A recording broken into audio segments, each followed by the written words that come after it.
갈라디아서 5장 13절부터 15절 한 목소리로 봉독합니다. 시작. 형제들아 너희가 자유를 위하여 부르심을 입었으나 그러나 그 자유로 육체의 기회를 삼지 말고 오직 사랑으로 서로 종노릇 하라.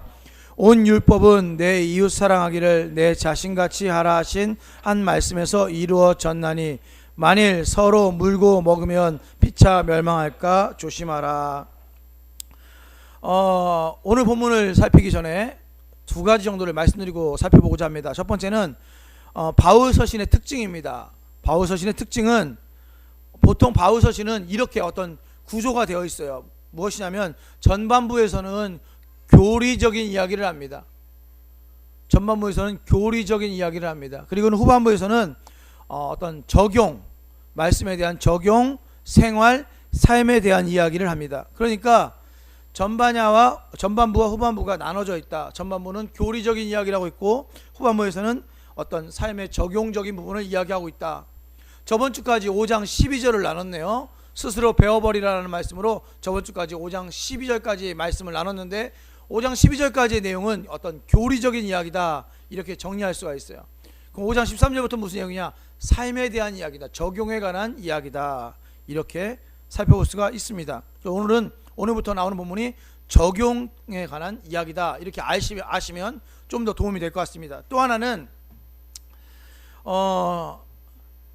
이 부분은 좀 논란이 많이 있는 부분인데 여러분에게 말씀드릴까 말까 고민하다가 말씀을 드립니다. 저도 예전에 이렇게 설교했던 적이 있는 것 같아요. 뭐냐면 말씀은 두 가지가 있다. 하나는 로고스가 있고 그 다음에 또 하나는 레마가 있다 라는 설교도 저도 한 것 같아요. 제가 어느 날 너무 의문이 생긴 거예요. 이 로고스하고 레마가 정말 어떤 뜻인가. 제가 예전에 어떻게 설교했냐면 제가 예전에 이렇게 설교했던 적이 있습니다. 로고스는 하나님의 말씀이고 레마도 하나님의 말씀인데 로고스는 하나님의 말씀 그 자체이고 레마는 하나님의 말씀이 나에게 적용되는 부분이다, 이렇게 설교했던 적이 있어요. 왜 그렇게 설교했냐면 제가 그렇게 설교를 들었거든요. 그리고 제가 그렇게 알고 있었어요. 그런데 너무 궁금한 거예요. 그게 정말 맞는지가 너무 궁금해서 제가 이번 한 주간 동안 계속 이 로고스하고 레마에 대한 여러 부분들을 읽어봤어요. 근데 결론적으로는 그런 부분이 별로 없더라고요. 잘 모르겠더라고요. 그러니까 로고스가 하나님의 말씀인가 싶던 이것은 맞는데 레마가 그러면 적용되는 말씀이냐, 이 부분에 대해서는 정확하게 어떤 부분에서 이렇게 얘기를 한다, 어떤 저명한 신학자가 정확하게 이야기한다, 답하기가 힘들더라 이거지요. 또 제가 생각을 해봤어요. 왜 그러면 여러분도 그렇게 알고 있지 않았어요? 그렇게 알고 있었죠? 저도 그렇게 알고 있었고 저도 그렇게 설교를 했었어요. 그래서 이 자리를 빌어서 죄송합니다. 정확하지 않은 것 같아요. 더 연구해보고 더 정확해지면 제가 참 말씀드릴게요. 제가 지금까지 결론은 로고스나 레마나 별로 그렇게 다른 점이 없다. 히브리어로는 다바르, 아마르 뭐 이런 단어를 쓰는데 헬라어로는 로고스, 레마, 히브리어로는 다바르, 아마르 이런 단어를 쓰는데 별로 차이를 못 느끼겠어요. 죄송합니다. 그럼에도 불구하고 왜 자꾸 이게 은혜가 되는가? 로고스라는 말은 말씀 자체이고 레마라는 말은 적용되는 말씀이다. 이것이 왜 은혜가 되는가? 그만큼 무엇이 중요하다는 것을 강조하는 걸까요? 말씀 자체도 중요하지만 더 중요한 게 있다면 삶에 적용되는 메시지가 중요하다는 것을 강조하다 보니까 그런 어떤 해석이 나오지 않았나, 번역이 나오지 않았나, 저는 그렇게 한번 생각을 해봅니다. 잘 모르겠지만 그런 것 같아요. 그만큼 무엇이 중요하냐면 말씀 자체도 중요하지만 그 말씀이 나의 삶에 얼만큼 적용되는가, 이것은 그만큼 중요하다는 사실입니다. 오늘 본문은 그런 본문이에요. 오늘 본문을 살펴보기 전에 갈라디아서 5장 1절을 보려고 합니다. 제가 예전에 5장 1절을 설교할 때 그냥 5장 1절을 읽고 넘어갔어요. 여러분 기억하는지 모르겠지만 5장 1절을 읽고 넘어갔습니다. 이유는 오늘 때문에 그렇습니다. 5장 13절과 같이 읽기 때문에 같이 읽으려고 한 겁니다. 5장 1절을 제가 읽겠습니다. 갈라디아서 5장 1절. 그리스도께서 우리를 자유롭게 하려고 자유를 주셨으니 그러므로 굳건하게 서서 다시는 종의 멍에를 매지 말라. 그리스도께서 우리를 자유롭게 하려고 자유를 주셨다. 그러므로 굳건하게 서서 다시는 종의 멍에를 매지 말라. 그 다음에 오늘 본문이죠. 13절 한번 같이 한번 읽어볼까요? 13절 시작. 형제들아 너희가 자유를 위하여 부르심을 입었으나 그러나 그 자유로 육체의 기회를 삼지 말고 오직 사랑으로 서로 종노릇하라. 본문 말씀이 아주 비슷합니다. 대동소이한 것처럼 보입니다. 언뜻 보면 아주 비슷합니다. 그러나 자세히 보면 아주 다릅니다. 자유에 대한 이야기를 하고 있는데 언뜻 보면 비슷한데 자세히 보면 달라요. 자, 한번 제가 질문 드릴 테니까 그때 답해 주세요. 1절 주어가 뭐죠? 갈라디아서 5장 1절은 주어가 뭐죠? 그리스도께서. 주어가 그리스도께서죠. 13절의 주어는 뭘까요? 너희가. 두 구절은 분명히 자유에 대한 이야기인데 1절은 주어가 그리스도께서고요. 13절은 너희가가 주어라는 사실이 있습니다.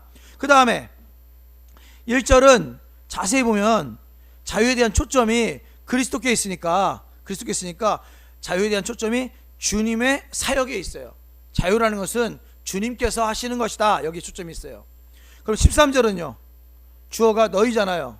성도의 자유, 다른 말로 갈라디아 교인들의 자유에 초점이 있습니다. 초점이 중요합니다. 그러면 이 문법적으로 1절은 그리스도께서니까 능동태일까요? 수동태일까요? 능동태일까요? 수동태일까요? 본문이 그리스도께서 우리를 자유롭게 하려고 자유를 주셨다. 능동태예요? 수동태예요? 능동태죠. 능동태. 주님의 사역에 초점이 있다는 거예요. 그럼 13절은 너희가 자유를 위해 부르심을 입었다. 이건 능동태일까요? 수동태일까요? 수동태죠. 그러니까 초점이 어디 있냐가 중요합니다. 갈라디아서 5장 1절은 예수에게 초점이 있어요. 예수가 주신 것이다. 무엇을? 자유를. 그러면 갈라디아서 5장 13절은 너희가 받은 거다. 거기에 초점이 있다는 거예요. 초점이 지금은 이것이 별로 중요하지 않죠. 저한테는 중요하죠. 여러분한테는 안 중요할 수 있어요. 그 다음 1절을 자세히 보면은 보세요. 1절 자세히 보세요. 자유롭기 위해서 무엇을 하지 말라고 그랬죠? 다시는 종의 멍에를 매지 말라. 자유롭기 위해서. 자유로우려면 종의 멍에를 매지 말아야죠. 자유로우려면 종의 멍에를 매지 말라. 근데 13절은 자유롭기 위해서 그 자유로 육체의 기회를 삼지 말고 오직 사랑으로 어떻게 하라? 서로 종노릇하라. 그러니까 이 본문은 이런 거예요. 갈라디아서 5장 1절은 쉽게 말하면 자유롭기 위해서, 자유를 위해서 종의 멍에를 종이 되지 말라. 근데 5장 13절은 자유를 위해서 종노릇하라. 그러니까 이 말은 분명히 비슷한 얘기를 하고 있는 것 같은데 자세히 보면 전혀 반대적인 이야기를 하고 있습니다. 역설이죠. 갈라디아서 5장 1절에서 12절 지난 다음에 역설적으로 다른 이야기, 모순을 이야기하고 있습니다. 종의 멍에를 매지 말라. 종노릇 하라. 엄청난 차이가 있죠. 그러나 이 엄청난 차이 사이에는 엄청난 의미가 있습니다. 어떤 말이냐면 이런 거예요. 자유롭기 위해서는 종의 멍에를 지면 돼요, 안 돼요? 지면 안 되지요. 율법에 종의 멍에를 지면 안 된다는 이야기입니다. 그런데 그 자유를 지키기 위해서 받은 자유, 그 자유입니다. 그 자유를 지키기 위해서, 그 자유를 누리기 위해서는 자원함으로 무엇 해야 된다? 종노릇 해야 한다는 거예요. 우리는 예수 그리스도의 십자가로 말미암아 율법에 대해서 자유를 얻은 존재들입니다. 그래서 구원이라는 것을 선물로 받았어요. 은혜로 받았어요. 그러나 구원받은 자가 누려야 할 기쁨이 있다. 자원하는 기쁨이 있다. 자유가 있다는 거예요. 그것은 뭐냐? 예수님과 같은 삶이다. 예수님이 어떻게 사셨는가를 묵상하고 주님처럼 살려고 노력해야 한다는 것이다. 예수님은 자유를 가지고 어떻게 되냐, 그 자유로 방종하지 않고, 그 자유로 쾌락의 기회로 삼지 않고, 그 자유로 오직 사랑으로 종로릇 하셨다는 거죠. 오직 사랑으로 종로릇 하셨다. 늘 그 자유로 섬기는 데 사용하셨다는 거예요. 진정한 기쁨은 남에게 대접받을 때 있는 것이 아니고 남을 섬길 때 진정한 기쁨이 있는 것입니다. 그리스도께서 우리들을 사랑하며 섬기셨듯이 우리들도 서로 사랑하며 섬겨야 합니다. 이것이 바로 그리스도인의 참 자유입니다. 율법에게서 자유함을 얻어서 그 자유를 가지고 어떻게 서로 사랑하며 서로 종노릇하면서 지내라. 어디에서? 공동체 안에서. 공동체 안에서 삶의 적용이죠. 자유함에도 불구하고 자원하는 기쁨으로 서로 공동체 안에서 서로 섬기면서 지내라. 사람들은 자유를 이야기하면 착각을 할 때가 있죠. 자유의 의미를 정확하게 모르는 경우가 있습니다. 예를 들면 자유와 방종, 자유와 쾌락, 이것을 구별하지 못할 때가 있습니다. 자유는 방종과 다르죠. 자유는 쾌락과 다르죠. 무엇인가, 이 자유에는 무엇인가 따릅니다. 그것이 뭐냐 하면 어떤 일종의 책임 같은 게 따르겠죠. 책임 같은 게 따르죠. 그 당시에도 이 바울의 복음에 대해서, 바울의 자유에 대해서 들은 사람들이 이 부분을 오해했습니다. 자유와 방종, 자유와 쾌락에 대한 부분, 오해를 한 거죠. 그래서 사람들이 대항합니다. 예를 들면 이런 거예요. 사람들이 말하기를 바울에게, 아 그래요? 바울 선생님이 율법에 대해서 자유롭다 하셨으니, 그렇다면 여러분도 마찬가지, 저도 마찬가지입니다. 그렇다면 우리들은 이제 마음대로 살아도 되겠네요. 예수만 믿으면 어떻게 살아도 괜찮은 거죠. 율법이든 전통이든 선한 행위든 내 마음대로 살 수 있다는 것이네요. 그렇다면 방종해도 된다는 것이고 쾌락만 추구하며 살아도 된다는 이야기입니까? 요즘 말로 말하면 이런 거예요. 요즘 말로 말하면, 그럼 예수 믿으면 대충 살다가 죽을 때 회개하고 죽으면 되겠네요. 뭐 이런 이야기입니다. 예수 믿는 사람들 자유를 잘 오해하면 어떤 일이 벌어지냐면, 주일학교 때부터 다니는 사람들이 제일 불쌍한 사람들이에요. 모태신앙이 제일 불쌍한 사람들이에요. 왜요? 자유롭게 살지 못하고 늘 얽매여 살다가 죽으니까요. 그럼 누가 제일 좋은 사람이냐면, 이 자유를 오해하는 사람들은 예수님 바로 옆자리에서 같이 죽은 사람, 예수님과 같이 십자가에 못 박힌 사람, 다른 말로 말하면 그 강도 있죠. 다른 말로 말하면 죽을 때 회개하고 죽은 사람, 그 사람이 가장 행복한 사람이에요. 마음대로 살다가 죽을 때 회개했으니까 구원 받았다 이거죠. 그 자유를 오해하는 경향입니다. 오해하는 경향이 있는 것입니다. 대충 살다가 마지막에 죽을 때 회개하면 되겠네요. 이 질문이 그때 당시에도 있었던 거예요. 예수를 믿는 것 때문에 자유하다면 내 마음대로 살아도 되겠네요. 이것이 그때 당시 바울을 향한 공격이었습니다. 마음대로 살아도 된다. 그것이 공격이었어요. 지금도 일종의 마음대로 살아도 된다라고 말하는 종교들이 있어요. 기독교 교단 중에, 기독교라고 불리는 이단 중에 마음대로 살아도 된다, 한 번 회개하면 모든 것이 끝난다라고 이야기하는 사람들이 있습니다. 이 부분에 대해서 설명하기 위해서 바울은 한 단어를 사용합니다. 그 단어는 기회라는 단어예요. 아포르메라는 단어인데 기회라는 단어입니다. 이 단어는 전쟁할 때 사용하는 단어예요. 전쟁할 때.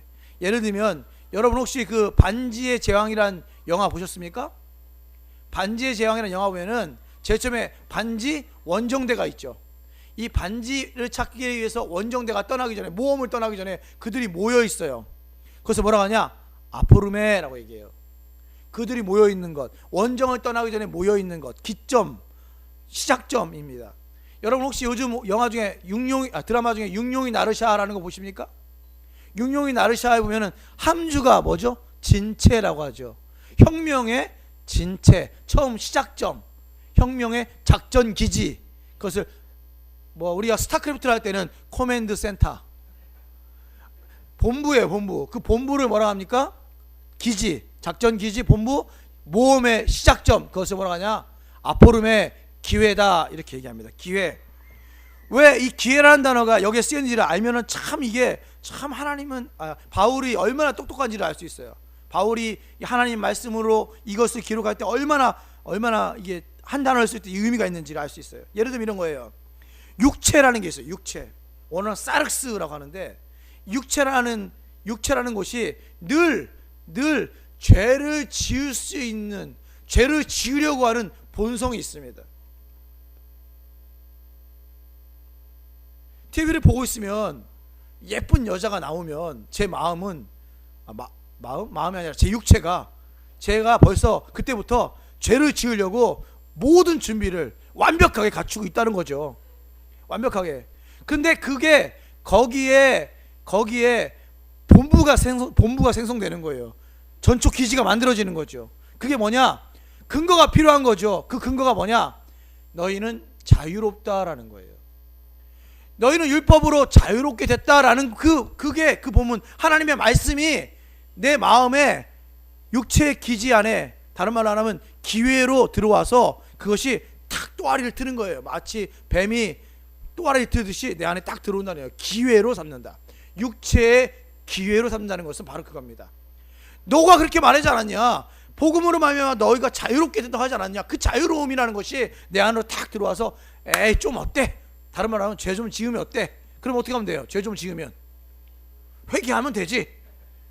죄 좀 지으면 어때? 회개하면 되지. 이렇게 내가 그것을 기회로 갖는다는 거예요.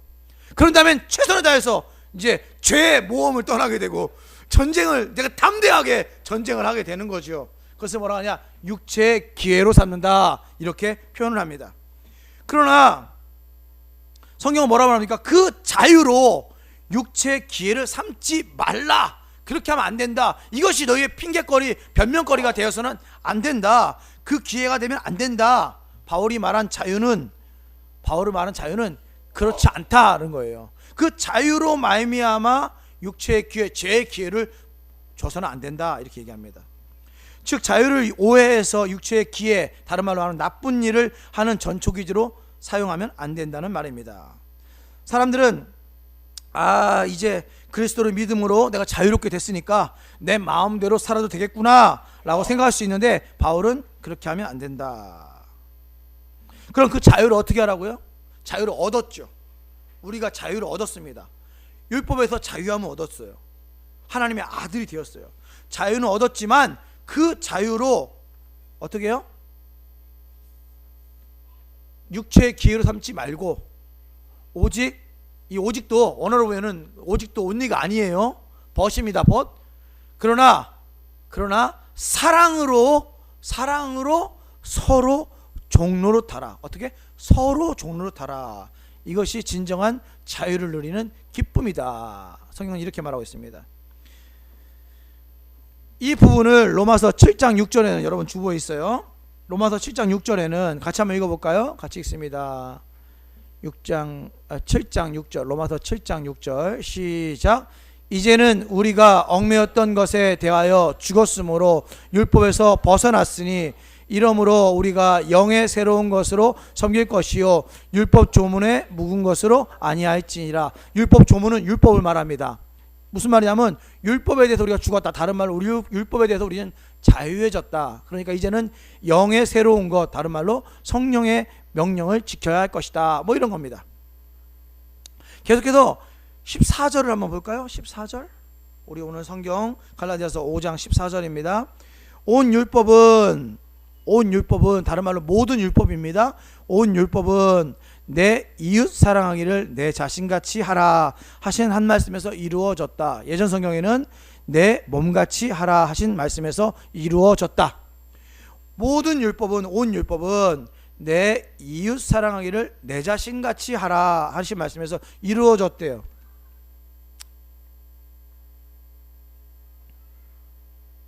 이 말씀은 레위기 19장 18절의 말씀을 인용한 것입니다. 여러분 주보에 있죠?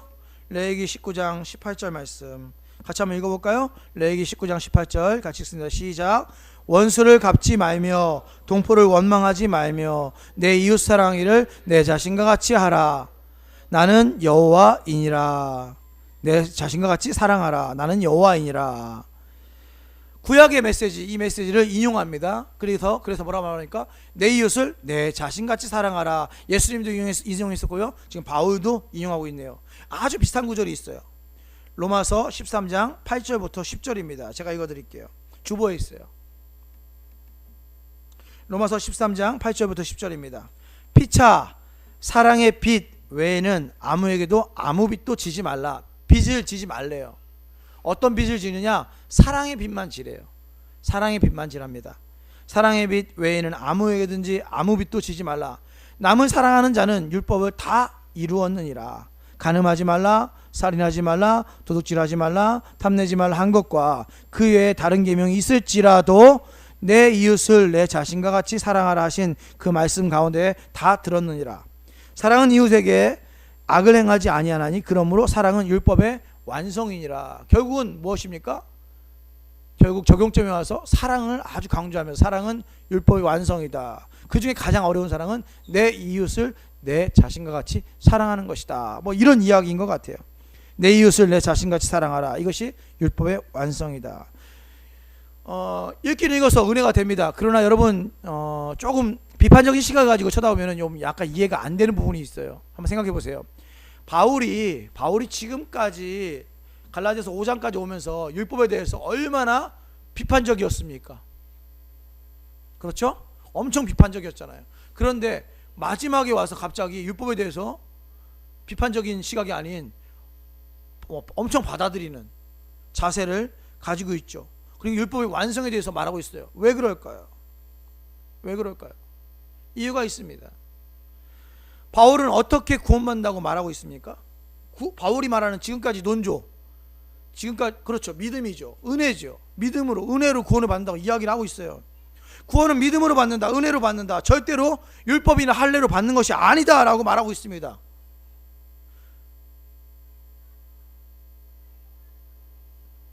지금은 어떻게 말하고 있습니까? 지금 이 시대는 구원을 어떻게 받는다고 말하죠? 믿음으로 받는다고 말하죠. 은혜를 받는다고 말하죠. 지금도 그렇게 말해요. 예전에는 똑같이, 바울 시대랑 똑같이, 바울이 말하는 건 똑같이 우리도 지금은 믿음으로 은혜로 구원을 받는다고 이야기를 합니다. 바울은 거기서 끝나지 않아요. 거기서 끝나지 않습니다. 바울은 절대로 이 믿음과 은혜로 구원받아서 절대 굽히지 않아요. 그런데 여러분 질문 드릴게요. 여러분이 지금 어디 앉아 있어요? 교회라는 곳에 앉아 있죠. 그러면 교회라는 곳에 앉아 있으면 이게 좀 질문이 좀 어폐가 있을 수 있는데 여러분 한번 고민해 보세요. 여러분에겐 지금 제가 예수를 믿으세요 라고 말하면 이 말은 어떻게 보면 맞나요? 틀리나요? 표현이 좀 이상한데. 여러분 예수를 믿으세요 이런 말이 의미가 있나요? 없나요? 의미는 있겠죠. 의미는 있죠. 근데 문제는 뭐냐면 우리가 이 자리에 앉아있다는 것 자체는 이미 예수를 믿고 있다는 것 아니겠습니까? 예수 믿지 않는데 목사 설교를 40분 동안 50분 동안 어떻게 듣고 있어요? 지겨워서. 말이 안 되잖아요. 그러니까 지금 우리가 이곳에 있는 사람들에게는 예수를 믿으세요라는 말은 죄송합니다, 어떻게 보면 의미가 없어요. 예수를 믿지 않는 사람들에게 예수를 믿으세요라는 말이 의미가 있는 거예요. 그럼 여러분에게 예수를 믿음으로써 은혜로서 구원을 받습니다 이 말도 의미가 없는 거예요. 엄밀하게 말하면 이것은 구원 받기 전에 의미가 있는 겁니다. 구원 받기 전에. 바울에게도 마찬가지고 우리에게도 마찬가지예요. 그럼 그 다음에는 뭐가 중요할까요? 이 시대의 기독교가 욕을 먹는 가장 큰 이유는 거기에서 한 발짝도 전진하지 못했기 때문에 그렇습니다. 예수를 믿으세요. 그러면 구원을 받습니다. 예수 믿지 않으면 구원받지 않습니다. 여기에서 한 발자국도 전진하지 못했기 때문에 문제가 생깁니다. 진짜 중요한 것은 구원이 아닙니다. 잘 들으세요. 구원 그 이유입니다. 구원 그 이유가 중요한 것입니다. 교회가 존재하는 이유는, 성도에게 교회는 구원 그 이유로서 의미가 있는 거지 구원으로서 의미가 있는 것이 아니에요. 바울도 지금 그 얘기를 하고 있는 겁니다. 여러분들이 예수를 믿음으로 구원을 받았습니다. 은혜로 구원을 받았습니다. 그래서 율법에 자유합니다. 그러나 그 율법의 자유함으로 여러분 육체의 기회로 삼지 마시고 서로 종로로 타십시오. 그 다음에 나와 있는 단어가 14절인데 14절은 이렇게 말하죠. 온 율법은 이라고 말하는데 이 온 율법 앞에 한 단어가 빠져 있어요. 한글 성경에는 가르라는 단어예요. 가르. 이 가르는 뭐냐? 비코즈 오브입니다. 비코즈 오브. 왜냐하면 이것이기 때문입니다 라는 뜻이에요. 왜냐하면 이것이기 때문입니다 라는 뜻이에요. 무슨 말이냐면 서로 종로하십시오. 이것은 이유가 서로 종로하는 것, 서로 종로하는 것, 그것이 온 율법을 지키는 것이고, 그것이 내 이웃을 사랑하는 것, 그것이 바로 온 율법을 지키는 것이기 때문입니다. 이란 말입니다. 오직 사랑으로 서로 종로하라. 그러면 왜냐하면 이것이 온 율법을 지키는 것이기 때문입니다. 율법은 언제 필요합니까? 예수 믿을 때, 아니, 율법은 구원받을 때 필요한 것이 아닙니다. 그럼 언제 필요합니까? 구원받은 이후, 구원 그 이후에는 율법이 얼마나 필요한지 모릅니다. 왜요? 성경에 보니까 예수님을 닮아가는 모습들이 나왔는데, 물론 성령 충만하면 예수님을 닮아가겠죠. 근데 그 한 방법으로 나타난 것이 율법입니다. 예수님을 닮아가는 모습으로 나타난 것이 율법입니다. 그래서 율법을 잘 지키면 예수를 닮아가는 모습들을 드러낼 수가 있다, 뭐 이렇게 이야기를 하는 거죠. 13절 마지막에 보면은 이렇게 써 있어요. 서로 종노릇하라. 이 종노릇이라는 단어는 듀로라는 단어를 썼어요. 여러분 잘 아는 단어 중에서는 종 그러면 둘로스라는 단어죠. 둘로라는 단어를 썼어요. 이 단어는 아주 수 높은 단어예요. 아주 수 높은 단어입니다. 왜 수준이 높냐면 이것은 성도들이 자원해서 서로의 종이 되는 수준을 말합니다. 그러니까 진짜 종, 실제 종, 진짜 종의 삶, 실제 종의 삶을 사는 것을 딜로라는 단어를 써서 종을 탄다 이렇게 써요. 여러분 예전에는요 종이 있었어요. 뭐 지금도 뭐 거의 지금도 요즘은 종은 없는 것 같아요. 솔직히 노예만 존재하는 시대인 것 같은데, 예전에 종이 있었어요. 근데 종노릇한다, 이것에는 종노릇에 자원함이 있습니까 없습니까? 종노릇에 노예 자원함이 있어요 없어요? 자유하는 기쁨이 있어요 없어요? 없죠. 그런데 재미있는 것은 유대인들은 전쟁이나 아니면은 어떤 빚을 많이 져서 사람이 종노릇할 때가 있어요. 노예가 될 때가 있습니다. 그런데 노예가 됐어요. 그 다음에 6년이 지납니다. 그러면 7년째는 안식년이 되죠. 안식년 때 어떻게 하는 줄 아세요? 풀어줍니다. 안식년 때 풀어줘요. 풀어주면 그 사람은 자유자가 됩니다. 다시 자유인이 돼요. 그런데 종종 가끔 나는 자유하지 않겠다 하는 사람들이 있어요. 그 사람은 자유자가 됐습니까 안 됐습니까? 지금 자유자가 되었어요. 자유자가 됐는데 불구하고 자원하는 마음으로 나는 자유인이 되지 않겠다라는 사람들이 있어요. 그럼 그런 사람들은 어떻게 했느냐 아시죠? 어떻게 했죠? 귀를 뚫었어요. 그래서 그 유명한 뚫린 귀를 뚫었습니다. 귀를 뚫어서 귀걸이를 채워요. 귀걸이를 채워서 그 사람은 누구의 종이다 이렇게 쓰는 거죠. 누구의 종이다 이렇게 쓰는 거죠. 그때 보세요. 그때 분명히 자유를 선포했어요. 주인이 자유를 선포해서 그 사람이 자유롭게 살 수 있어요. 근데 이 사람이 자유롭지 않겠다는 거예요. 왜 자유롭지 않겠다? 이유가 있습니다. 나는 종으로 살겠다. 이유가 있어요. 왜 그럴까요? 먹여주고 재워주는 게 감사해서. 그거 좋습니다. 그러나 가장 중요한 이유는 나가면 굶어 죽을까봐. 그럴 수 있겠네요. 가장 중요한 이유는 그 주인을 사랑하기 때문에 그렇습니다. 그 주인을 사랑하기 때문에. 그게 바로 오직 사랑으로 서로 종노릇하라라는 거예요. 그 주인을 너무 사랑하기 때문에 내 귀를 뚫어주세요. 그래서 나는 이 주인의 평생 종으로 살겠습니다라고 결단하는 겁니다. 그게 주님에 대한 결단이에요. 다른 말로 하면 주인에 대한 결단. 우리도 마찬가지죠. 우리 기독교인이죠. 기독교인은 뭡니까? 율법에 의해서 자유롭게 된 자유인이죠. 자유인. 그런데 우리는 올가맵니다. 우리를 올가매죠. 기쁨으로 자유로 올가매죠. 어떻게? 나는 주님의 종입니다. 올가맵니다. 그게 바로 주님과 우리의 주종 관계죠. 그런데 본문은 거기서 끝나지 않습니다. 본문은 어디까지 갑니까? 내가 주인의 종입니다로 끝나지 않습니다. 본문은 이렇게 말합니다. 오직 사랑으로 서로 종노릇하라. 서로가 누굽니까? 서로가 누굴까요? 서로는 여러분들 간에 공동체 안에서 서로를 말합니다. 자, 종노릇을 하려면 이 실제 종, 진짜 종이 되려면 말과 혀로만 종노릇하는 걸까요? 그것이 아닙니다. 이건 진짜 섬기고 진짜 사랑으로 섬기고 그의 종이 되는 것을 말합니다. 여러분 어떠세요? 우리나라는 장유유서가 팽배하는 사회에서 살고 있죠. 장유유서가 팽배하는 사회에 살고 있어요. 그리고 교회도 보면요, 직분론, 직분이 직분다워야 직분인데 직분다워하지 않고 직분이 계급화되어 있는, 직분론과 계급론이 같이 어우러져 있는 교회에서 살고 있지 않습니까? 서로 종노릇하라는 구절을 한번 생각해 보시고 그 다음에 한번 묵상을 한번 해보세요. 저 사람보다 내가 높은가 낮은가 한번 묵상 한번 해보세요. 쟤보다는 내가 높다 생각하지 않습니까? 이유가 여러 가지가 있겠죠. 첫 번째, 쟤보다 내가 나이가 많아서. 또 다른 건 이런 거 있잖아요.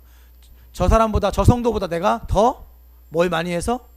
교회를 오래 다녀서, 헌금 많이 해서 그럴 수 있겠네요. 뭐 여러 가지가 있겠죠.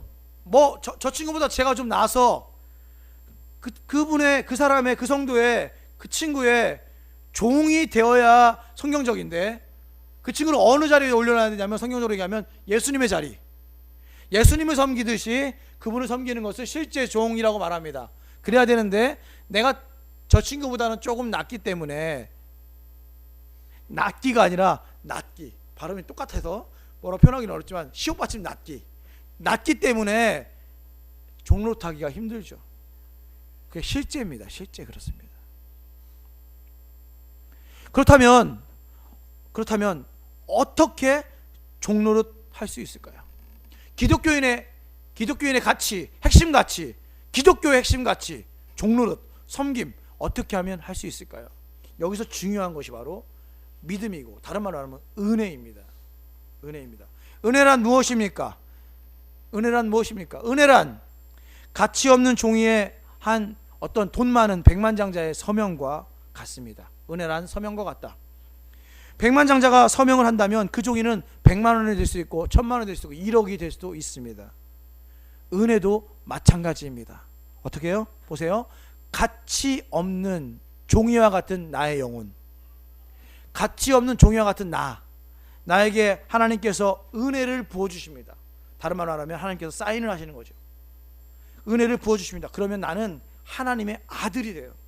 하나님의 아들이 되면 가치가 부여되고 가치가 되는 거죠. 의미가 되는 것이죠. 거부할 수 없는 하나님의 은혜를 경험하게 되는 것입니다. 그러면 세상 그 무엇보다도 소중한 구원이라는 것을 선물로 받습니다. 세상 그 무엇보다도 소중한 예수 그리스도를 선물로 받습니다.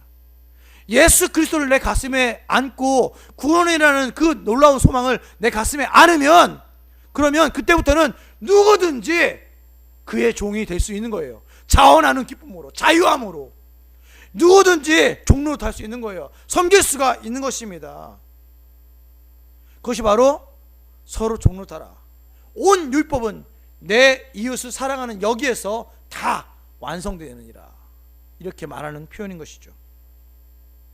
아버지여 저들의 죄를 용서하여 주시옵소서. 어떻게? 자기를 죽이는 그 영혼들을 향해서 아버지여 저들의 죄를 다 용서해 주십시오라고 주님께서 기도했습니까? 왜 그렇게 할 수 있는 거죠? 그것은 주님의 마음이 그런 거예요. 원수까지 사랑하는 주님의 마음이 그런 겁니다. 우리들도 똑같지는 않더라도 비슷하게 흉내라도 낼 수 있어야 기독교인이라고 불릴 수가 있겠죠. 아버지여 저들의 죄를 용서하여 주시옵소서. 저들은 지금 저들의 하는 죄를 알지 못합니다. 멀리 가지 맙시다. 멀리 가지 맙시다. 원수는 사랑하기 힘들다 하더라도 우리 옆에 있는 형제 자매, 집에 있는 왼수 같은 남편, 집에 있는 왼수 같은 아내, 집에 있는 응답하라 1988 보니까 집에 있는 그 왼수 같은 언니, 집에 있는 그 왼수 같은 동생, 그들은 진짜 죽기 살기로 사랑해야 기본 상식적인 기독교인, 아주 상식적인 기독교인, 일반 상식적인 기독교 교양 이건 뭐 전공이 아니라 교양 수준의 그런 교양 선택 정도의 수준의 신앙생활이 아닌가 생각해 봅니다. 계속해서 15절 한번 볼까요? 15절 같이 한번 읽습니다. 갈라디아서 5장 15절 같이 읽습니다. 시작. 만일 서로 물고 먹으면 피차 멸망할까 조심하라.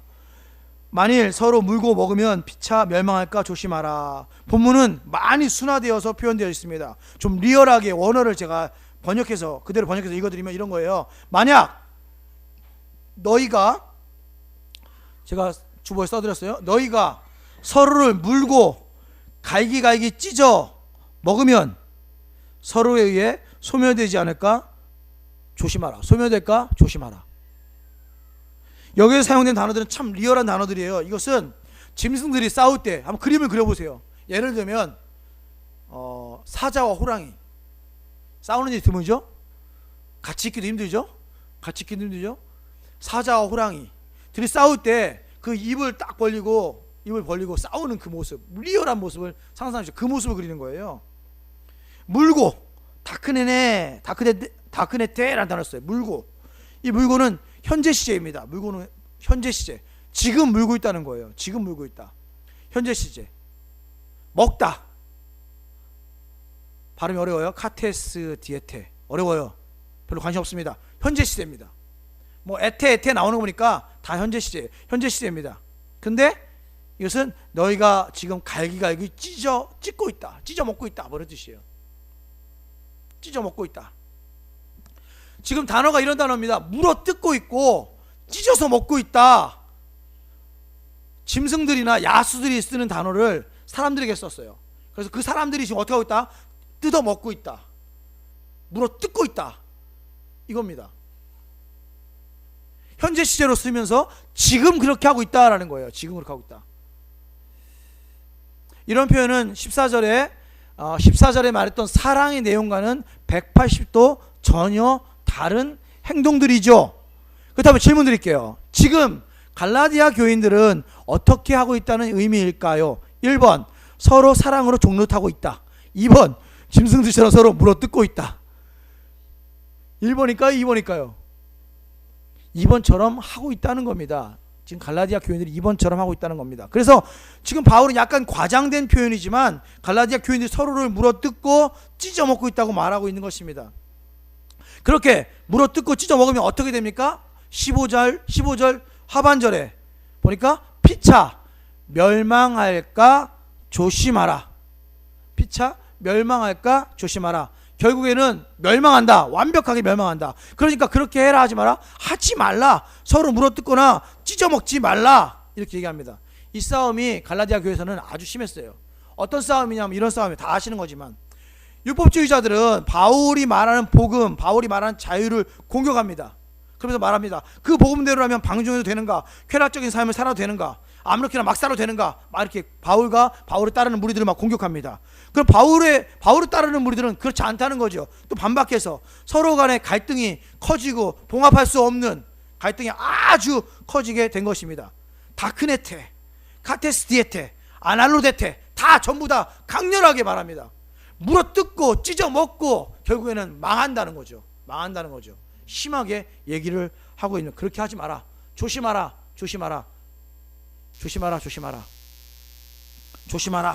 계속해서 이야기를 하고 있습니다.